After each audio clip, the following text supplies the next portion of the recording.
जनाब खीर खप है, इसी खीर खप भी आखने ते मेंढा सिंगी भी आखने ते साड़ी अपनी देसी जबान इसी बाटा आखने आने जिथे होवे बाटा उत्थे किसी चीज़ का नहीं घाटा। ये ऐसी अक्सरी चीज़ है, सन्यासी बूटी है और इसी सन्यासी बड़े बड़े दूर तो जरान लोने ते कैंसर ना और खून दियां जितनियां बीमारियां खास करके जनाब अली इसने फली तोड़ो जी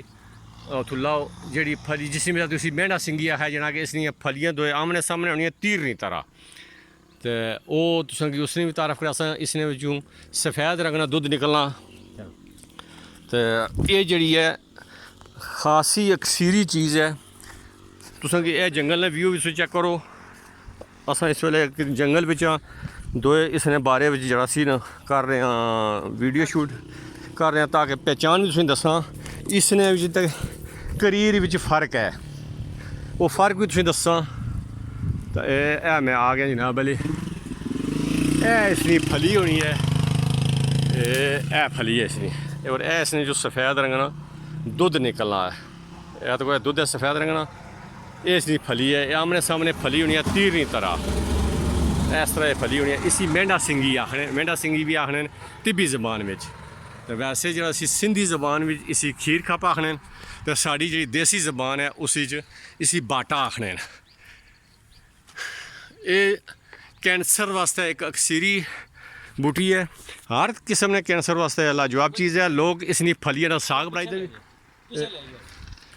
बनाई भी खाने ये तुम सारे इसी पहचान करी नो कि कुछ लोग जो करीर की भी बाटा आखी दे नहीं वो नहीं उतों नहीं होना जैसी उस तरह नहीं है लेकिन ये चीज़ सिर्फ पहचानो कि करीर ही तो खासा फ़र्क है। जी चीज़ है ये मेंढा सिंगी नहीं वजह तो मेंढे यार इसने सिंग होने यह फली जी है इसी मेंढा सिंगी तो आख्या जाना। इसे जो सफ़ेद रंग दुद्ध निकलना इसका साग भी पकाया जाना और खून दी जितनी बीमारियां जिन्हें खून साफ़ करने वास्ते इसकी खास करके